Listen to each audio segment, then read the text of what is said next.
¿En qué puta se gastó los primeros 5 millones, Rodrigo? La música, un vallenato de Diomedes Díaz que prometía amores eternos, se murió de repente. El acordeonero frenó en seco, como si alguien le hubiera puesto un fierro en el cuello. En el kiosco principal de la hacienda Nápoles, el único sonido que quedó fue el chisporroteo grasiento del ganado cebú en la parrilla y el tintineo nervioso del hielo en los vasos de Chivas Regal. La plana mayor del cartel de Medellín, los hombres que ponían a temblar al país, se quedaron quietos. Rodrigo Vélez, don Rodrigo para los matones, el cerebro para los socios, sintió cómo la camisa de lino italiana se le pegaba a la espalda. No era el calor húmedo del Magdalena Medio, era la mano pesada de Pablo Escobar sobre su hombro. «Tenemos aquí a Rodriguito», dijo Pablo, su voz resonando con una falsa camaradería que helaba la sangre. Hacía una hora estaban celebrando. Habían coronado una nueva ruta por el Caribe y la plata entraba a chorros. Rodrigo se sentía el arquitecto de todo. Él era el genio. Estos otros, Gacha, Popeye, el mismo Gustavo, eran solo la fuerza bruta. Él era la inteligencia. «Un aplauso para este mago», insistió Pablo, levantando su propio vaso. «El hombre que mueve nuestra platica, el que hace que los gringos no sepan dónde putas buscar. Un puto berraco, ¿cierto?» Los otros rieron y aplaudieron. Gonzalo Rodríguez Gacha, el mexicano, le dio una palmada en la espalda que casi le saca el aire. Gustavo Gaviria, el primo, solo lo miraba por encima de sus gafas, impasible. Popeye y los otros sicarios, más atrás, aplaudían porque el patrón lo ordenaba. Rodrigo, inflado por el whisky y la arrogancia, levantó su trago. «Gracias, patrón. Solo hago mi camello. Es un honor camellar para usted», murmuró Rodrigo, sintiéndose seguro. Llevaba meses sintiéndose así, intocable. Pablo lo acercó más, casi en un abrazo de oso, metiéndole la cabeza bajo el brazo. El olor a la colonia cara de Escobar, Dracar Noir y a tabaco rubio lo envolvió. Rodrigo contuvo la respiración. «Usted es un genio, Rodriguito», le susurró Pablo, pero lo dijo lo suficientemente alto para que los otros 15 hombres del parche lo oyeran. El silencio se hizo denso, pesado como el aire antes de la tormenta. «Y como usted es el más inteligente de todos nosotros, el hombre de los números, el que todo lo ve, solo tengo una preguntica para usted, una bobada, no se preocupe». Pablo se separó 1 centímetro. Lo justo para mirarlo fijamente a los ojos. La sonrisa había desaparecido. El rostro bonachón de Paisa se había transformado en la máscara de piedra del hombre que le había declarado la guerra al Estado. «Solo una pregunta, Rodrigo, y quiero que sea honesto conmigo, como el hermano que es». El patrón miró alrededor, asegurándose de tener la atención de todos. Gustavo bajó la mirada. Gacha dejó de sonreír. Sabían lo que venía. «¿En qué putas se gastó los primeros 5 millones, Rodrigo?» El aire abandonó los pulmones de Rodrigo. Un zumbido agudo le llenó los oídos. «¿5 millones? ¿Cuáles 5? ¿De cuándo?» Pablo inclinó la cabeza como un perro curioso. «No, espere, que la pregunta está mal hecha», dijo. Y por un segundo, una esperanza estúpida brotó en el pecho de Rodrigo. Pablo se volvió hacia Gustavo. «Primo, ¿cuál fue la que vimos primero? ¿La de la vieja?» Gustavo asintió, sin emoción. Pablo volvió a mirar a Rodrigo, su voz ahora cortante, precisa, como un bisturí. Corrijo. «¿En qué se gastó los primeros 5 millones, Rodriguito? ¿En esa finca en el poblado que puso a nombre de su suegra? ¿O en la universitaria de la Bolivariana que visita los martes en el Mazda que le compró de contado?» El mundo se detuvo. El hielo del vaso de Rodrigo cayó sobre el cemento pulido y nadie, absolutamente nadie, se movió a recogerlo. No fue la acusación, fue la especificidad. La suegra, la finca, la universitaria, los martes. Pablo no solo sabía que le había robado, sabía en qué se había gastado hasta el último centavo. El genio financiero, el hombre que movía miles de millones, había sido descubierto como un ladrón vulgar, un traqueto de bajo nivel que robaba para comprarle un carro a una prepago y una finca a la mamá de la esposa. Rodrigo palideció, sintiendo cómo la mirada de todos, de Gacha, de los Ochoa, se clavaba en él. Ya no era miedo lo que había en sus ojos. Era desprecio, era lástima. Lo habían reducido a un chiste, a un pendejo. Si esta historia ya te tiene con el corazón en la garganta, imaginando el terror de ese silencio, sería una berraquera que nos apoyaras con un like. Nos ayuda mucho a seguir contando estas vueltas que marcaron la historia. A Rodrigo Vélez el sudor frío le corría por la nuca, a pesar del aire acondicionado del edificio Mónaco que ponía el ambiente como una nevera. Estaba mirando un libro de contabilidad, uno de los 20 que manejaba, y la hijueputa columna no cuadraba. No cuadraba por $200,000. Cifra de pendejos, un vuelto, pero para Rodrigo era una mancha en un lienzo perfecto. Llevaba 3 noches sin dormir bien, no por miedo, sino por orgullo. Él era el puto genio, el mago de los números, el hombre que le había diseñado a Gaviria y a Escobar la ruta financiera para lavar $1,000 millones usando casinos en Las Vegas y bancos en Panamá. Y ahora, un pelagatos de Miami, un tal Mickey, que manejaba las lanchas, le estaba reportando un gasto de combustible y mantenimiento que era, a todas luces, un robo descarado. $200,000. Rodrigo lo sabía. El sapo malparido ese se los estaba robando. Se aflojó la corbata a Hermenegildo Segna. Él no andaba con fierros, no le gustaba el olor a pólvora, despreciaba a los matones que comían buñuelo con champaña. Su poder estaba en el silencio de esa oficina, en el tecleo de su calculadora financiera Hewlett Packard. Él era el arquitecto. Sin él, Pablo seguiría siendo un traqueto de barrio con plata encaletada en las paredes de las casas de las tías. Él les había dado clase, les había enseñado a ser empresarios. Y ahora, este gadejo de Miami, un lanchero con el cerebro quemado por el sol, creía que lo podía tumbar. ¿Qué hubo, cerebro? Contando los centavos, la voz de Gustavo Gaviria lo sacó del trance. El primo del patrón entró sin tocar como siempre, con esas gafas de contador y esa tranquilidad que lo hacía más peligroso que Gacha. Se sirvió un tinto de la greca que Rodrigo mantenía impecable.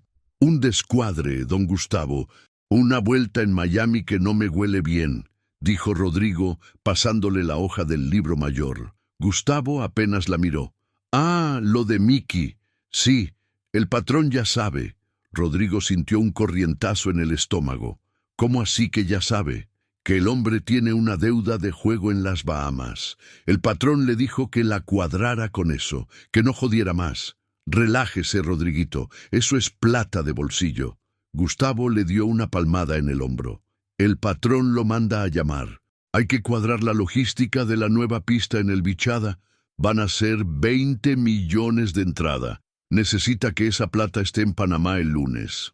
Gustavo salió, dejando la taza de tinto a medio tomar sobre una pila de informes bancarios suizos. Rodrigo se quedó paralizado. Rabia, eso era. No era miedo, era una rabia fría, intelectual. Así que el patrón, el gran capo, el hombre del pueblo, regalaba $200,000. Sus $200,000, porque él era el responsable de esa plata. Y a él, al genio que hacía milagros, ni le avisaban. Lo trataban como al cajero de un puto banco. Él, que había estudiado economía en los Andes mientras Pablo robaba lápidas en el cementerio. La arrogancia, ese veneno dulce, empezó a subirle por la garganta. Vio el desperdicio todos los días. Vio cómo el patrón mandaba a traer hipopótamos de África, cómo quemaba millones en fiestas con reinas de belleza que no sabían ni dónde estaban paradas. Vio cómo la plata se pudría, literalmente, en las caletas porque no había tiempo de lavarla. Un océano de dinero manejado por gente que no sabía sumar. Y él, Rodrigo Vélez, ganaba una comisión fija, una comisión generosa. Sí, tenía un apartamento en el poblado, un Mercedes, viajaba a Suiza, pero era un empleado, un camellador de lujo. Esa tarde, la injusticia se le asentó en el pecho. Él era más inteligente que todos ellos juntos, más que Gustavo, y muchísimo más que Pablo, que solo era un político con un ejército de matones. Pablo era la fuerza bruta, él era el cerebro, y el cerebro merecía más. Miró de nuevo el libro mayor, la línea del Mickey de Miami, $200,000 perdonados. Con una facilidad insultante, Rodrigo abrió otro libro, el de Gastos Operativos, Rutas del Caribe, una cuenta que él y solo él manejaba. Millones pasaban por ahí cada semana. Pagos a aduaneros, sobornos a la DEA, compra de frecuencias de radio. Era un río revuelto. Abrió una nueva línea de código en su computador. Inversiones R&B, una sociedad de papel que había creado en Panamá hacía un año, por si las moscas, como un seguro de vida. Desvió el primer monto, $100,000. No los 200 del lanchero, no, 100. Era una cifra limpia, un número redondo, una comisión de gestión que el sistema no notaría, un ajuste por inflación que él, el genio financiero, merecía por el estrés de lidiar con tanto animal. No sintió culpa, sintió justicia, sintió que estaba poniendo las cosas en orden. El patrón nunca notaría esa gota de agua en el océano, y si el patrón podía regalarle 200,000 a un lanchero jugador, él, el arquitecto del imperio, bien podía tomar 100,000 para asegurar su futuro. Fue el primer paso, el más fácil y el más peligroso, porque Rodrigo Vélez acababa de cometer el error que cometen todos los hombres inteligentes que trabajan para un rey. Creyó que el rey era un pendejo. Los primeros $100,000 fueron como un trago de aguardiente en ayunas. Quemaron al principio, pero el calor que vino después fue adictivo. Rodrigo Vélez no sintió remordimiento, sintió poder. Durante un mes no tocó nada más. Se dedicó a su camello, a mover los millones del patrón con una eficiencia impecable. Era el mago de los números, pero la semilla de la arrogancia ya estaba sembrada. Empezó a ver la hacienda Nápoles no como la fortaleza de un genio, sino como el capricho de un nuevo rico con mal gusto. Los hipopótamos, los carros antiguos que Pablo coleccionaba y chocaba por diversión, la plata que se gastaba en la campaña política para ser congresista, era un desperdicio, un insulto a su propia inteligencia. Rodrigo empezó a justificarse. Él no estaba robando, estaba rescatando el dinero.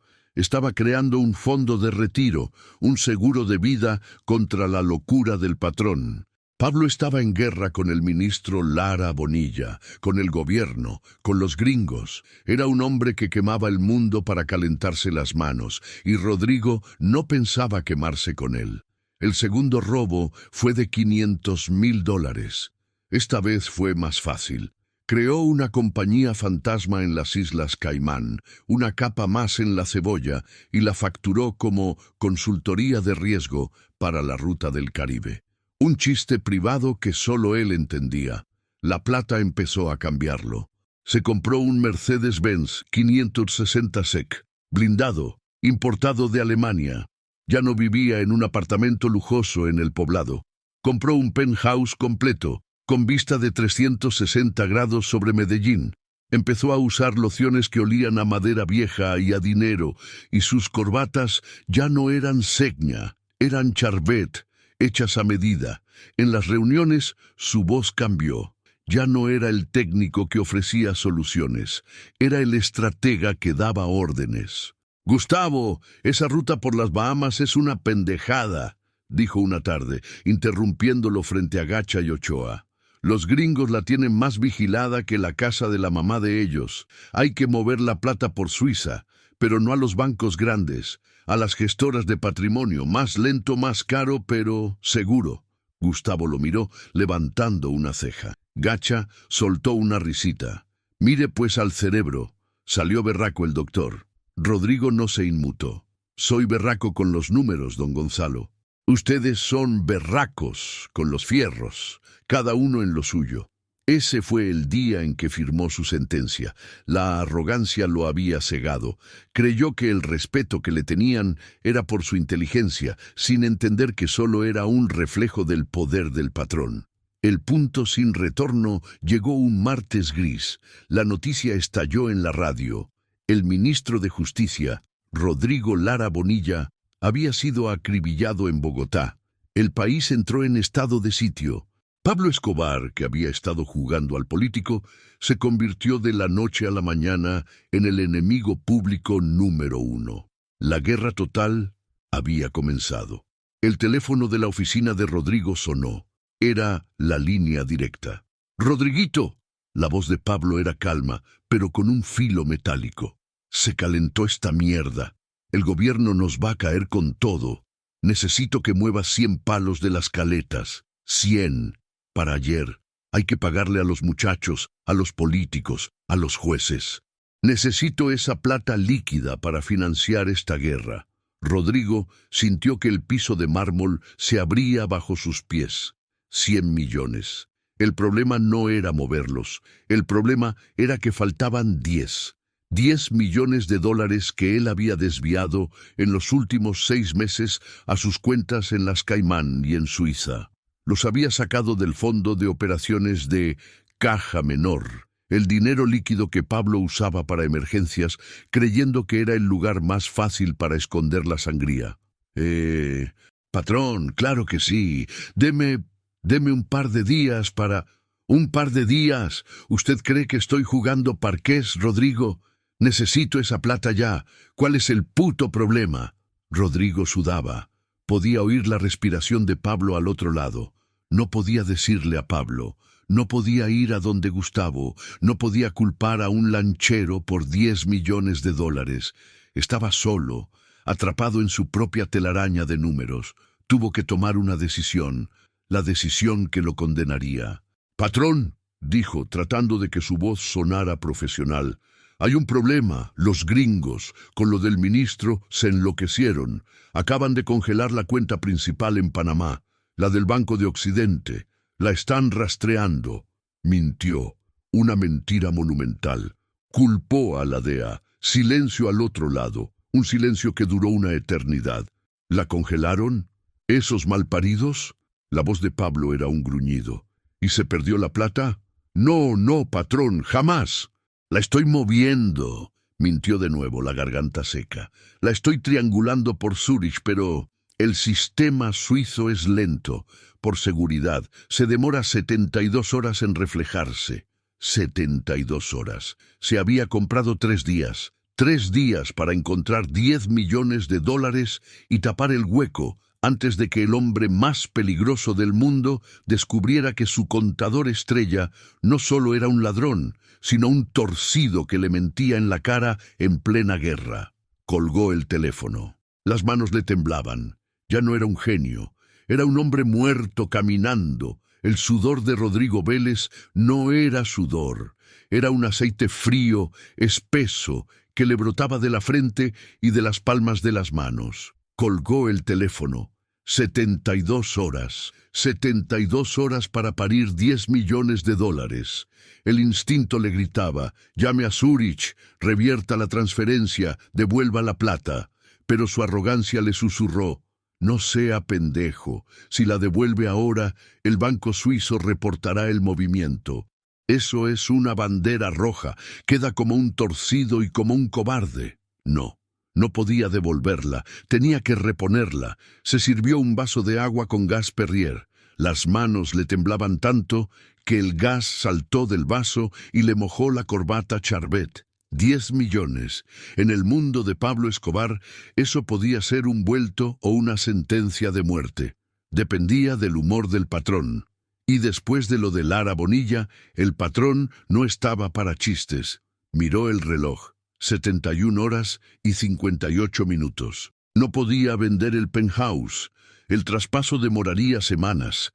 El Mercedes blindado no valía ni medio millón.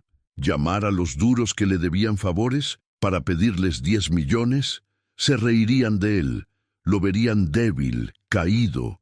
Y en este negocio, oler a débil era oler a muerto. Tenía que ser un movimiento de números, un truco de magia, su especialidad.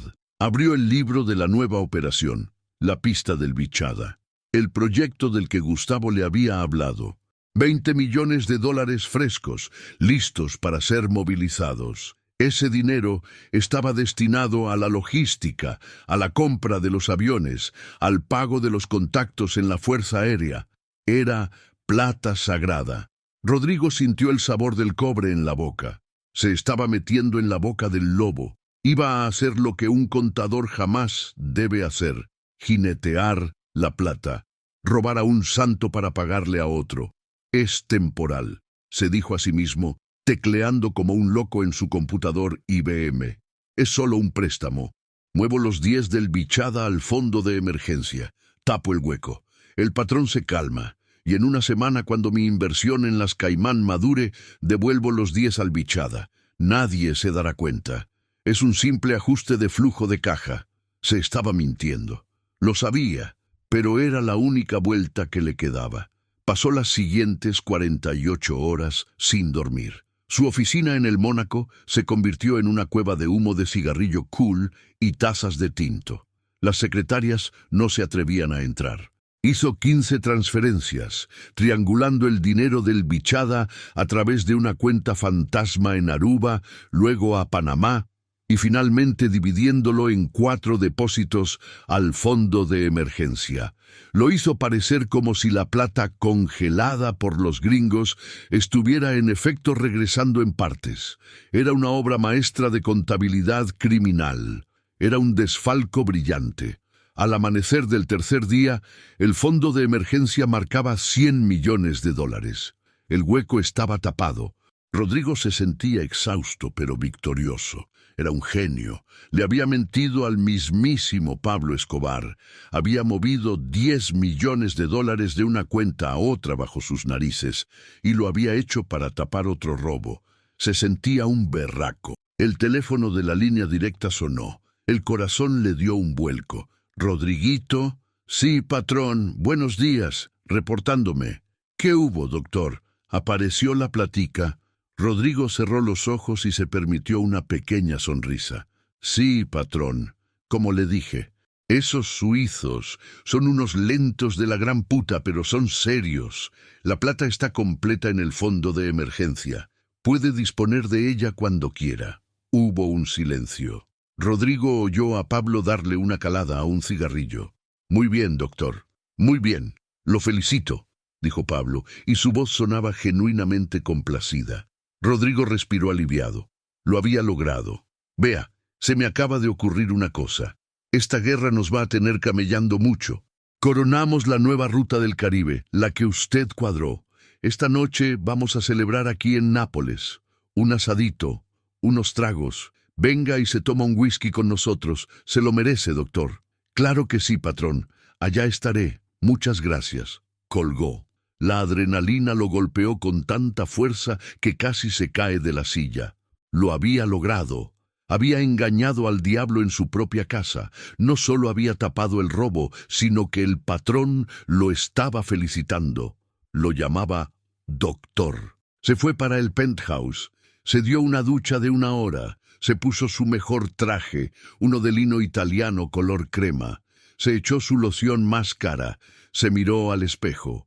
Vio al hombre que había movido 10 millones de dólares en 3 días para salvar su pellejo. Vio al cerebro. Vio al hombre que era más inteligente que Pablo Escobar. Cuando el helicóptero Bell aterrizó en Nápoles esa noche, la fiesta estaba en su apogeo. El vallenato de Diomedes Díaz retumbaba. El olor a carne asada y a whisky caro llenaba el aire. Todo el cartel estaba allí. Gacha, Gustavo, los Ochoa. Rodrigo bajó del helicóptero sintiéndose una estrella de rock. Los sicarios lo saludaban. «¿Qué hubo, don Rodrigo? ¿Qué hubo, cerebro?» Él asentía, magnánimo.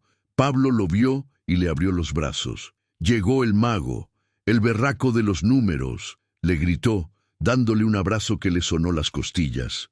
«Popey, sírvale un Chivas 18 en la roca a don Rodrigo, que este hombre es el que sabe». Rodrigo Vélez tomó el trago, el hielo tintineando. El alivio era total. Estaba a salvo. Estaba celebrando su propia inteligencia.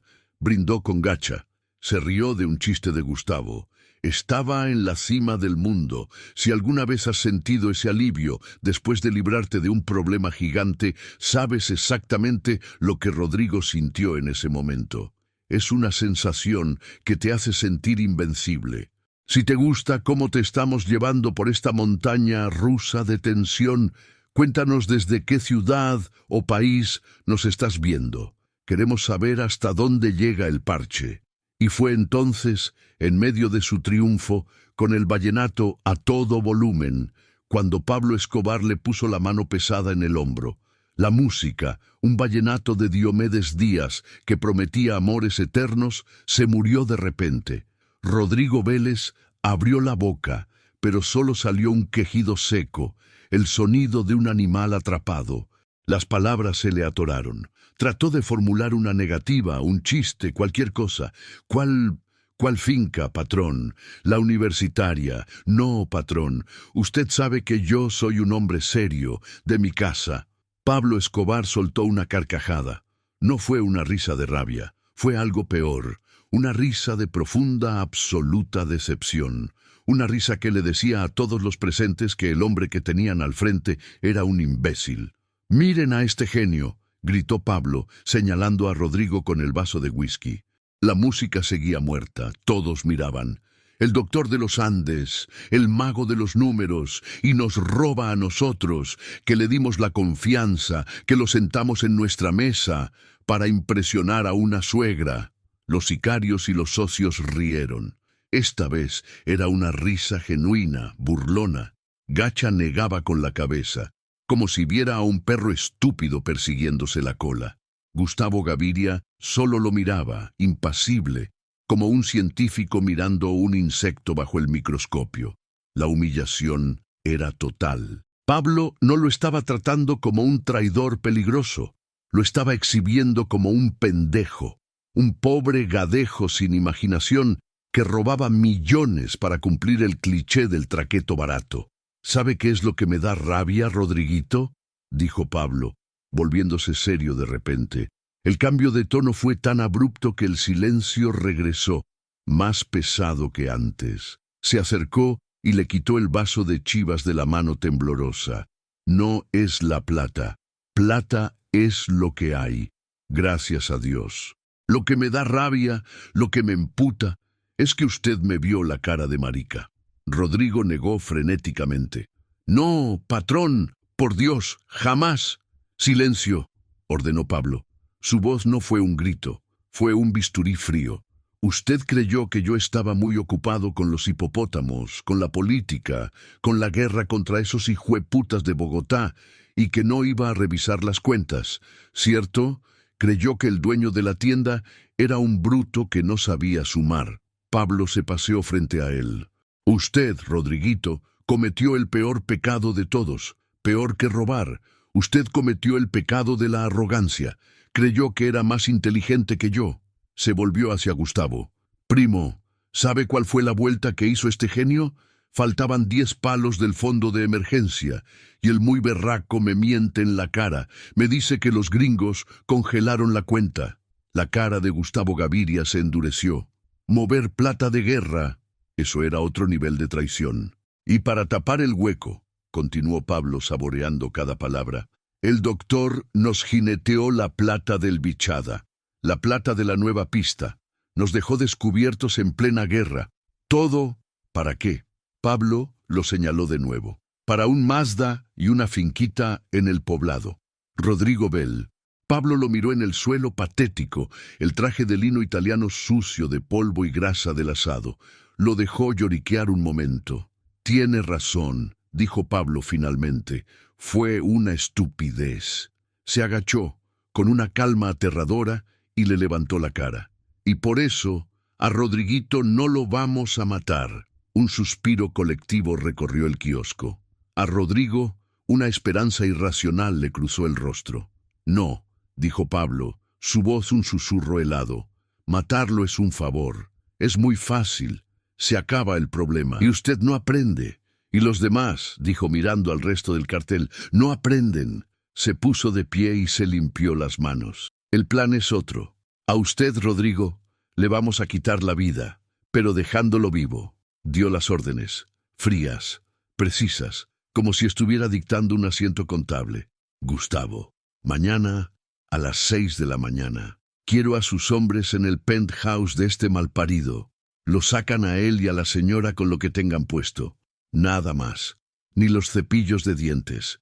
Ese penthouse ahora es de Popeye. Popeye en la sombra sonrió. La finca de la suegra. La quiero a nombre de las viudas de los muchachos que mataron en Bogotá. El Mazda de la universitaria. Me lo trae. Lo voy a usar para prácticas de tiro. Las cuentas en Suiza, en las Caimán, en Panamá. Usted mismo, dijo, señalando a Rodrigo, me va a firmar los papeles para transferir hasta el último puto centavo de vuelta a la caja. Me va a dejar eso limpio. Pablo hizo una pausa. Y lo más importante, usted no está despedido, Rodriguito. Despedido, eso sería un premio. Usted va a seguir siendo mi contador. Va a venir todos los días al Mónaco, a las 7 de la mañana. Va a seguir cuadrando los miles de millones. Va a ver toda la plata que usted ya no puede tocar. Va a vivir aquí en Nápoles, en el cuarto de servicio de los mayordomos, y su sueldo va a ser la comida que le den en la cocina. Usted, Rodrigo Bell, pasó la noche sentado en una silla de plástico en el cuarto de los mayordomos, un cubículo de cemento que olía a sudor viejo y a plátano frito. A las 6 de la mañana en punto, antes de que el sol terminara de subir, Gustavo Gaviria entró sin tocar. No le dio los buenos días.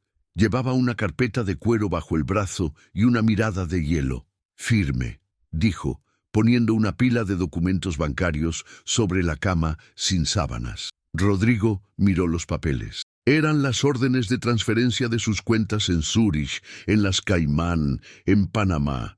La arquitectura de su robo, de su fondo de retiro, su obra maestra financiera, ahora reducida a un trámite de liquidación. Necesito una pluma, murmuró Rodrigo, la voz ronca.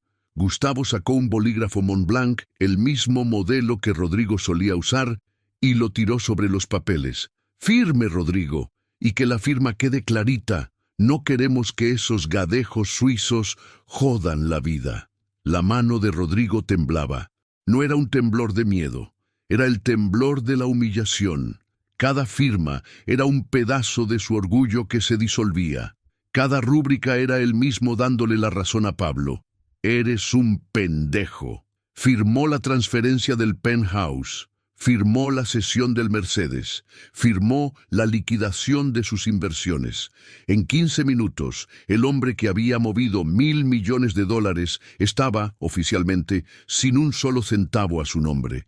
Era más pobre que el muchacho que trapeaba el piso de la cocina. «Listo», dijo Gustavo recogiendo los papeles sin revisarlos. «El patrón lo espera en el Mónaco a las 10. No llegue tarde». Se dio la vuelta, pero se detuvo en la puerta. «Ah, y Rodrigo, váyase en el camión de los víveres. La orden es que usted no puede usar los carros de la hacienda». La red se estaba cerrando, pero no era una red de plomo. Era una red de asco. Cuando Rodrigo se subió a la parte de atrás del camión NPR, que olía a yuca y a pescado podrido, los trabajadores de la finca lo miraban. No lo miraban con miedo, como antes miraban al cerebro. Lo miraban con lástima y algunos, los más berracos, con burla. Él, don Rodrigo, viajando como un bulto de papa. El viaje a Medellín fue un infierno silencioso. Su paranoia empezó a florecer en ese camión. Cada risa de los conductores le parecía una burla. Cada mirada le parecía un juicio. Estaba seguro de que el conductor frenaba a propósito en los huecos para hacerlo caer de la banca. Llegó al edificio Mónaco, la fortaleza del cartel, su antiguo palacio. «¿Qué hubo, doctorcito?», le dijo Chopo, uno de los sicarios de la entrada. El mismo hombre que una semana atrás le habría abierto la puerta blindada con una venia. Ahora lo paró con el brazo. «Requisa, don Rodrigo. Órdenes del patrón». Rodrigo tuvo que abrir los brazos mientras el sicario le palpaba el traje de lino, ahora arrugado y manchado. Le quitó el reloj, un Vacheron Constantin. Esto no estaba en la lista, dijo Rodrigo, con un hilo de su antigua arrogancia. Ahora sí, dijo Chopo, guardándoselo en el bolsillo. Bien pueda, siga. Su oficina, su santuario de mármol y aire acondicionado, ya no era suya. La puerta estaba abierta. Popeye estaba sentado en su escritorio, con los pies sobre la madera italiana, hablando por teléfono. No, patrón, esa vuelta está lista. Yo mismo me encargo de ese malparido, decía, mientras limpiaba una pistola 9 milímetros sobre el libro mayor de Rodrigo. Popeye lo vio, le sonrió. Una sonrisa ancha, podrida. ¿Qué hubo, cerebro? Vino a traerme un tinto. Ojo con el escritorio, que es de madera fina. Me lo deja bien limpio. Rodrigo se quedó paralizado. Su camello ahora es allá, dijo Popeye, señalando con el cañón del arma hacia un rincón del piso de contabilidad. Le habían puesto un pupitre de metal, el que usaban los practicantes, al lado del baño de hombres, sin computador. Solo su calculadora Hewlett Packard, una resma de papel y los libros contables de la semana. Y así comenzó la cacería psicológica. Rodrigo se sentó. El olor del baño lo golpeaba cada vez que alguien entraba. Y todos entraban. Los traquetos de bajo nivel, los contadores auxiliares, los escoltas, entraban solo para verlo. Entraban, lo miraban, se sonreían y seguían. Era un animal en un zoológico, el sapo en exhibición. A la hora del almuerzo, fue instintivamente al comedor de los duros. «Mesa reservada, doctor», le dijo un mesero sin mirarlo. Tuvo que comer en la cocina de empleados un plato de arroz y frijoles fríos de pie, mientras las cocineras cuchicheaban sobre la prepajito del Mazda. Pero el verdadero terror no era la humillación social, era el trabajo. Tenía que seguir haciendo la magia, tenía que cuadrar los millones. Y ahora sus manos temblaban. «¿Qué pasó, Rodriguito?». La voz de Pablo retumbó en el piso. El patrón había llegado sin que nadie lo sintiera. Estaba parado detrás de su pupitre. ¿Nervioso? ¿O es que ya no le cuadran las cuentas? Rodrigo se secó el sudor de la frente. «No, patrón. Un error de dedo, repitió Pablo con falsa curiosidad. Ojo con los errores de dedo, Rodrigo. Un error de dedo de $10 millones nos jodió la pista del Bichada. Un error de dedo suyo casi nos cuesta la guerra. ¿Sabe qué pasa si vuelve a tener un error de dedo? Rodrigo no respondió. No podía. «Que el próximo error», susurró Pablo inclinándose, «se lo voy a cobrar con los dedos de su mamá». ¿Entendió? Ahora sígame cuadrando esa plata, que para eso le estamos perdonando la vida, pedazo de gadejo. Pablo se fue, dejando un silencio sepulcral. Rodrigo miró la calculadora. Los números bailaban frente a sus ojos. La paranoia lo tenía agarrado del cuello. Ya no era un genio, era un esclavo aterrorizado. Cada suma era una ruleta rusa, cada resta un juicio. La red se había cerrado. No lo habían tocado, pero ya estaba deshecho. Pasaron 2 meses. 2 meses en los que Rodrigo Vélez se convirtió en un fantasma. El traje de lino italiano estaba permanentemente arrugado. Había adelgazado tanto que el cinturón de cuero le daba 2 vueltas. Su mundo se había reducido al pupitre metálico, al olor del baño de hombres y al terror sordo de cometer un error en las sumas. Ya no era Don Rodrigo, era Rómpase, un apodo cruel que le pusieron los sicarios, porque a un sapo que había quebrado la confianza solo le quedaba romperse. El resto del cartel aprendió la lección sin necesidad de sangre. Ver al cerebro, al intocable genio financiero, reducido a pedir permiso para ir a la cocina por un tinto, era más efectivo que colgar a 10 hombres de un puente. El mensaje de Pablo era claro. La plata se respeta, y a mí me respetan el doble. Un martes, la secretaria de Gustavo, la misma que antes le coqueteaba a Rodrigo, se acercó a su pupitre con asco. «¿Qué dice don Gustavo que suba a la oficina del patrón? Que lo está esperando». Rodrigo sintió el hielo habitual en el estómago. Subir a la oficina del patrón. No lo habían llamado a esa oficina desde la noche de la fiesta. Sintió que el piso se le acababa. Era el fin. Se limpió el sudor de las manos en el pantalón y subió por el ascensor de servicio. Cuando entró a la oficina principal, el sol de la mañana de Medellín entraba a raudales, iluminando la piel del hipopótamo disecado que Pablo tenía en un rincón. Pablo no estaba solo. Gustavo Gaviria estaba allí, y sentado en la silla de cuero que antes había sido de Rodrigo, había un muchacho. No tendría más de 23 años, flaco, de gafas, con un traje barato de poliéster y una corbata que no le combinaba. «Siga, Rodriguito, siéntese», dijo Pablo señalando una silla de plástico arrinconada contra la pared. «Le presento a Jaimito. Jaimito, este es Rodrigo Vélez. Era el que manejaba los números antes que usted. Era. El tiempo pasado lo golpeó como un puño».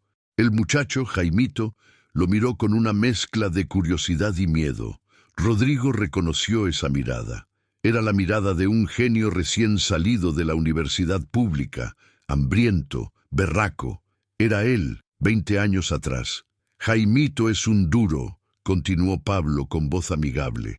«Salió de la de Antioquia, como usted, Rodrigo, pero este pelagato sí piensa. Acaba de encontrar una vuelta para mover la plata de Miami usando los giros de las casas de apuestas de Las Vegas. Una genialidad. Algo que ni a usted, con todo su seña, se le había ocurrido». Rodrigo tragó saliva. Conocía esa ruta. La había descartado hacía años por ser demasiado compleja, demasiado riesgosa. Y ahora, dijo Pablo, tenemos un problema grande. Los gringos nos están jodiendo en el Caribe. Necesitamos una ruta nueva, una ruta limpia, y la necesitamos para el viernes. Pablo miró fijamente a Rodrigo. «Y yo sé que, aunque usted sea un torcido y un sapo, usted sigue siendo un genio para los números, ¿cierto?» Una chispa miserable de esperanza brotó en el pecho muerto de Rodrigo. ¿Lo estaba aprobando? ¿Le estaba dando una oportunidad de redimirse? «Dígame, cerebro, olvídese de que es un ladrón. Piense como el genio que era. ¿Cómo lo hacemos?» Rodrigo Vélez se transformó. Por 5 minutos, el fantasma desapareció. El cerebro regresó. Se levantó de la silla de plástico, tomó un marcador y empezó a dibujar en el tablero de acrílico. «El Caribe está muerto, patrón. Las Bahamas están llenas de informantes, pero África, Angola, el mercado de diamantes, es la única zona del mundo con más efectivo sin rastrear que nosotros. Si usamos los bancos de Sudáfrica como puente, triangulamos a Lisboa y de Lisboa a Madrid. Podemos lavar 200 millones al mes. Se necesita una estructura de holding en Luxemburgo, pero...» Habló durante 10 minutos. Un plan brillante, complejo, perfecto. Conectó rutas aéreas, bancos, compañías de importación y exportación de piedras preciosas. Era una sinfonía financiera. Cuando terminó, estaba sudando, pero de emoción. Estaba vivo. Vio a Gustavo, que lo miraba impresionado. Vio a Pablo. Pablo Escobar sonrió. Una sonrisa lenta, satisfecha. «Magnífico», dijo Pablo. «Un plan perfecto. ¿Cierto, primo? Una putería de plan. El doctor sigue siendo un genio». Se levantó de su silla y le dio una palmada en la espalda a Rodrigo, quien casi llora de alivio. «Muy bien, doctor», dijo Pablo. Y entonces se volvió hacia el muchacho flaco. «Jaimito, ¿escuchó bien el plan de don Rodrigo?» «Sí, señor, patrón, cada palabra», dijo el muchacho nervioso. «Perfecto», dijo Pablo, «porque usted, Jaimito, va a ser el director de la nueva ruta africana. Usted va a manejar esos 200 millones». La sonrisa se borró de la cara de Rodrigo. «¿Y usted, Rodriguito?», dijo Pablo, volviéndose hacia él, la voz volviéndose plana y muerta. «Va a ser el asistente de Jaimito, le va a traer los tintos, le va a sacar las fotocopias, va a revisar que sus sumas estén correctas, y le va a enseñar cada puto truco que usted se sabe». Pablo se acercó a Rodrigo hasta que pudo oler el miedo agrio que emanaba. «Usted», le susurró, «va a entregarle todo su genio a este pelagato, y él se va a llevar los aplausos. Él va a tener la oficina grande, y él va a manejar la plata». Porque Jaimito es nuevo, pero Jaimito, hizo una pausa, es de confianza. Y usted, Rodrigo, usted no vale ni la mierda que caga el hipopótamo. ¿Entendido? Ese fue el momento. No fue una bala, no fue un golpe, fue la lección final. Pablo no solo le había quitado su dinero y su poder, le acababa de quitar su alma, su inteligencia, y se la había entregado a su reemplazo frente a sus narices. La humillación era, ahora sí, absoluta y completa. El pupitre de metal se sentía como un bloque de hielo bajo sus antebrazos. Rodrigo Vélez tenía la mirada fija en una hoja de contabilidad. No era un libro mayor, ni un informe de Zurich. Era un puto listado de gastos de la gasolina de los carros de los escoltas. Y Jaimito, el pelagato que ahora ocupaba su oficina de mármol, se lo había devuelto con un círculo rojo. «Don Rodrigo», le había dicho el muchacho esa mañana, sin levantar la mirada de su nuevo monitor IBM. «Aquí hay un descuadre de 20,000 pesos. Revise eso, por favor, que al patrón le gusta que todo esté en orden. 20,000 pesos, un vuelto, la propina que le dejaba al mesero del country club». Rodrigo sentía los ojos de todo el piso de contabilidad clavados en su nuca. Habían pasado semanas desde la promoción de Jaimito. Semanas de un infierno gris, monótono y sin fin. Su vida se había convertido en un ritual de humillaciones silenciosas. Se levantaba a las 5 de la mañana en el cuarto de servicio del Mónaco, un espacio sin ventanas que compartía con 2 de los muchachos de la limpieza. El olor a fritanga y a ropa sucia era su nuevo perfume. Se ponía el mismo traje de lino, ahora grisáceo, y con un brillo de mugre en el cuello, porque era lo único que tenía. No se atrevía a pedir ropa nueva. A las 6:30, su primer camello era ir a la cocina principal, no para comer, sino para prepararle el tinto a Jaimito. Tenía que hacerlo como a él le gusta, cargado, sin azúcar.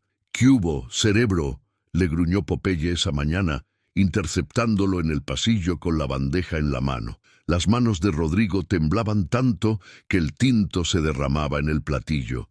«Ojo, me va a regar eso, malparido. ¿Ya aprendió a ser mesero? ¿O prefiere que le demos un cursito de cómo servir a los patrones?» Los otros sicarios se rieron. Rodrigo bajó la cabeza y siguió caminando. «Siga, siga, sapo», le gritó Popeye, «y límpiese esos zapatos, que parece un gadejo». Entregó el café. Jaimito, el nuevo berraco de las finanzas, el genio de la ruta africana, estaba al teléfono. «Sí, don Gonzalo, esa vuelta está coronada. La plata llega a Lisboa el martes, 100% seguro». 100% seguro, pensó Rodrigo con veneno. El plan era suyo, las ideas eran suyas, las palabras que salían de la boca de ese pelagato eran suyas. «Deje el tinto ahí y cierre la puerta», dijo Jaimito, tapando el auricular sin mirarlo. Rodrigo obedeció, volvió a su pupitre metálico, al lado del baño. Y ahí estaba el informe de la gasolina. 20,000 pesos de descuadre. Empezó a sumar. 1 más 1, 2 más 2. Los números que antes danzaban para él, que eran sus soldados, sus esclavos, ahora lo miraban con burla. No podía concentrarse. El olor a desinfectante barato del baño le revolvía el estómago. El murmullo de las oficinas era un rugido. Cada suma la tenía que hacer 3, 4 veces. El terror de volver a cometer un error, de que Pablo lo llamara por 20,000 pesos, era tan grande que le paralizaba el cerebro. Era un genio que ya no podía sumar. Su reputación, la que había construido por una década, se había disuelto en una semana. Ya no era don Rodrigo, era el fantasma, el muerto. Rómpase. Los contadores auxiliares, muchachos que él mismo había entrenado, ahora le daban órdenes. «Rodrigo, sáqueme estas fotocopias». «Rodrigo, vaya y busque el archivo muerto de 1982». Y él iba. Caminaba como un autómata por los pasillos que él había mandado a diseñar, su antiguo reino. Pero la ruina de su espíritu fue lo que lo mató por dentro. Un día, Gustavo Gaviria lo vio en la cocina. tratando de robarse un buñuelo de la bandeja que iba para los patrones. Gustavo no le dijo nada, solo lo miró.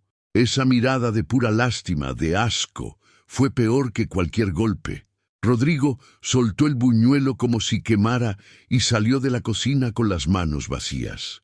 Esa noche en su cuartucho se miró en el pedazo de espejo roto que había en la pared. Vio a un extraño, un hombre flaco, de ojos hundidos y amarillos, con el pelo ralo y la barba de 3 días. Vio a un gadejo. Intentó recordar la arrogancia que sintió al robar el primer millón. Intentó recordar el sabor del whisky en la fiesta de Nápoles, la sensación de ser el más inteligente. No pudo. Esos recuerdos le pertenecían a otro hombre, un hombre que estaba muerto. Pablo Escobar lo había vaciado, le había quitado el dinero, el poder, el respeto y finalmente le había quitado el cerebro, entregándoselo a Jaimito. Lo único que le quedaba era el miedo. Se sentó en el borde de la cama de metal. Volvió a mirar el informe de la gasolina. Los 20,000 pesos. Y por primera vez en toda su vida, Rodrigo Vélez, el mago de los números, el genio de la Universidad de Antioquia, no supo qué hacer. Los números ya no tenían sentido. Nada lo tenía. Su caída estaba completa. Estaba vivo, pero su alma se había desmoronado de forma definitiva. El final de Rodrigo Vélez no llegó con el sonido de un disparo ni con el frío de una navaja, llegó con el tecleo de una calculadora. Un jueves por la tarde, 3 meses después de su caída, Jaimito, el nuevo cerebro, entró corriendo al piso de contabilidad. «Se cayó la ruta de Angola», gritó pálido. «Los malparidos de Lisboa nos congelaron la cuenta del holding.